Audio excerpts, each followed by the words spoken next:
Count Palatine of the Rhine, Count Palatine of Bavaria, Elector Palatine of Bavaria and the Rhine, Count Palatine of Neuburg, Count Palatine of Sulzbach, Count Palatine of Neuburg and Sulzbach, Count Palatine of Sulzbach-Hilpoltstein. Confusing, right? Let me show you. That's Empress Sisi's family tree. I show you how she's connected to other royal families, but we first need to figure out how she's connected to herself. Throughout this video, we will see how she's connected to the Habsburgs, the English royal family, the French royal family, and Marie Antoinette. If you're new to my channel, welcome. I have a video which recreates her earlier portraits and talks about her life, so if you're unfamiliar with who she is, you can check that out.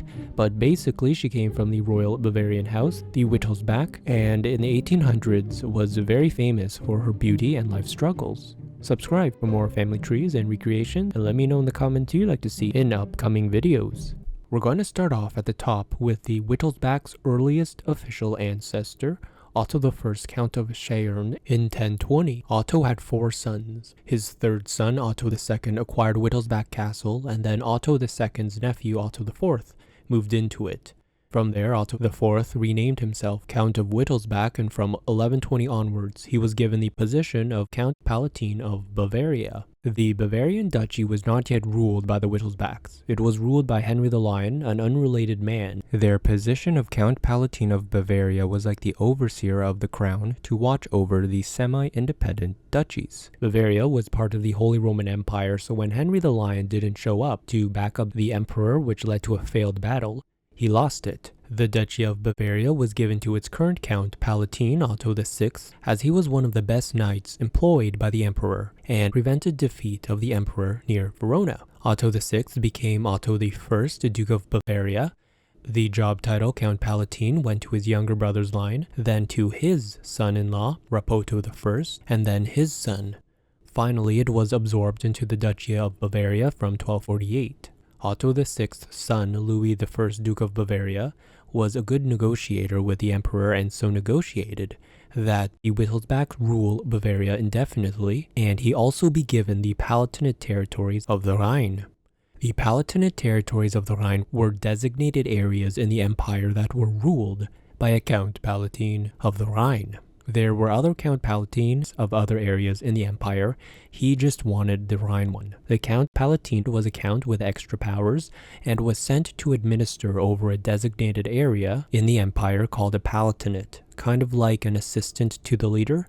Some semi-independent duchies like Bavaria had its own designated Count Palatine to administer the royal estates. Everyone worked directly for the emperor except the semi-independent duchies. They had a little bit more freedom. In 1214, he got the extra land, and then his son, Otto II of Wittelsbach, Duke of Bavaria, married the heir to the palatinate territories of the Rhine, and this extra secured the land to the Wittelsbachs. After Otto II's death, Bavaria was split into two. In 1255, Upper Bavaria with the Palatinate territories of the Rhine went to the older brother Louis II, and Lower Bavaria went to his younger brother Henry XIII. It won't be until 1340 that Henry XIII's line dies out and Louis's line regains Lower Bavaria, uniting it into a single Bavaria once more. Louis II had 2 sons, Rudolph I and Louis IV. The older Rudolph I inherited the Duchy of Upper Bavaria and the Count Palatine of the Rhine. Then, a few years later, his younger brother Louis IV co-ruled the duchy too. The 2 brothers conflicted. Louis IV also was then elected as Holy Roman Emperor. Then Rudolph died, and Henry XIII's line died as well.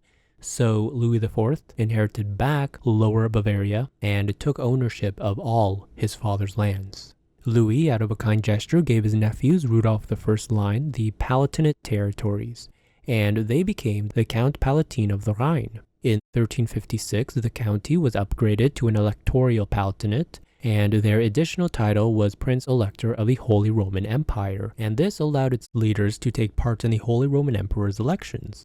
As a result, future descendants became known as the Elector Palatine of the Rhine.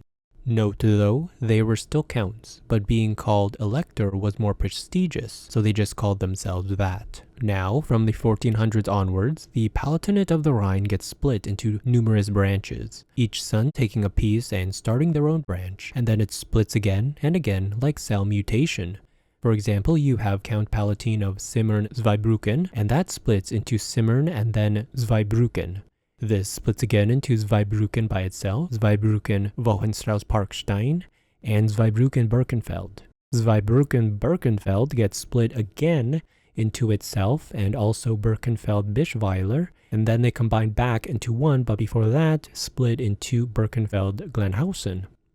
And that's why Holy Roman Empire states are so confusing. You have a son, so you take a piece of your own land and create a whole new branch for him to rule. I mean, it's a good way to keep track of things, but it is overwhelming when you get cadet branches of cadet branches of cadet branches.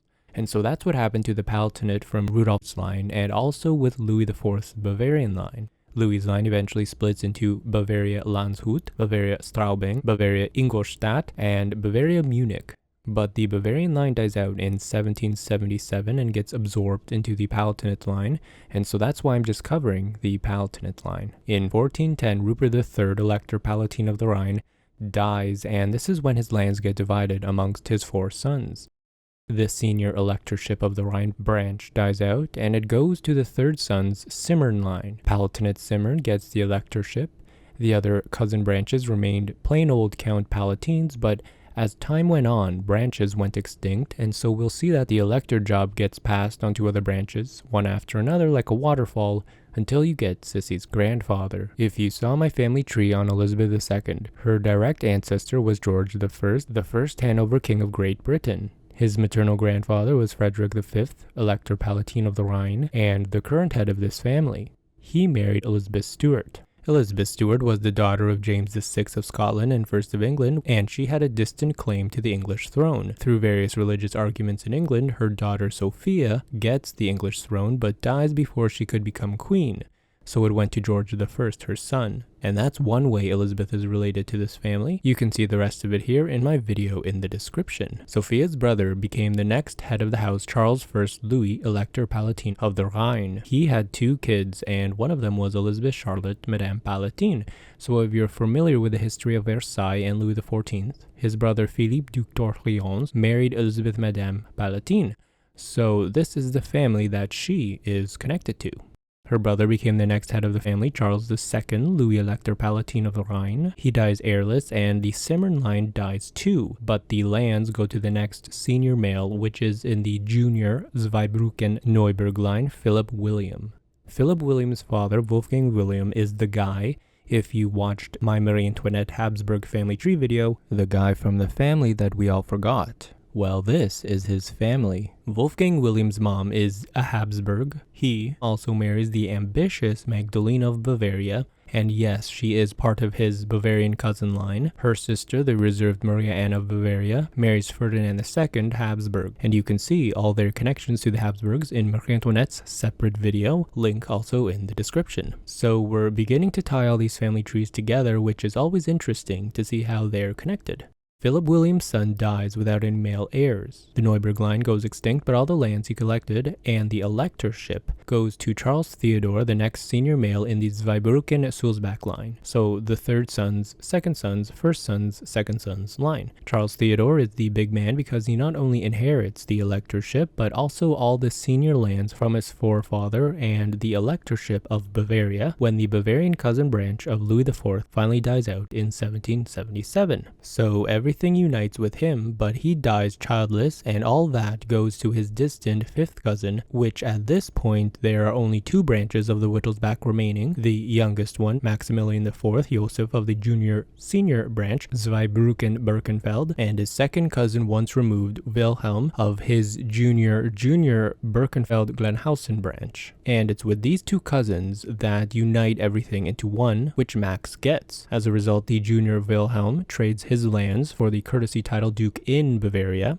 and he ends up becoming the grandfather of Empress Sisi's dad, Duke Maximilian in Bavaria, while Maximilian takes a different turn and transforms Bavaria into a kingdom. He becomes the first king of Bavaria, and he marries his first cousin once removed, and they become the parents to Sisi's mom, the Princess of Bavaria. Her parents are first cousins once removed, and 3rd and 4th cousins. They get married, and Empress Sisi is born. Empress Sisi then marries her first cousin, Emperor Franz Joseph of Austria, so her mother's sister's kid. Now, let's finish the story by showing you a more detailed family tree of how her ancestors added themselves into her husband's line and re-entered themselves back into hers. We'll first start with her husband's side, the Habsburgs. The green line is the Holy Roman Empire line, the blue is the French line, and then you can see that they married a purple. A light purple is of the Bavarian line, the dark purple is a descendant of the palatinate line, and so we can see how the purple inserted themselves into the green and blue. This Habsburg tree is explained further in my Marie Antoinette and Habsburg family tree videos in the descriptions, and it's basically the same parents, just different siblings marrying off to produce what we see right here. The red is the senior electorship of the Cimmerian branch before it went extinct, and it shows the English offshoot, also the continuation of the electorship and how one of their siblings of this senior branch connects to the Habsburgs. And this creates Marie Antoinette, her sister Maria Carolina, and their brother Leopold. Maria Carolina marries into the Habsburgs, their daughter marries back into the Habsburgs to Francis II, her uncle Leopold's son, and they produce Franz Josef's father. If we look at Empress Sisi's Bavarian side, which includes Franz Josef's mom, we can see that Wolfgang William's line has not only Eleanor Magdalene, but also her brother Charles. Charles gets the electorship, and his line marries into the Bavarian line, which produces Maximilian IV Joseph, the first king of Bavaria, and Ludovika, and Sophia's father.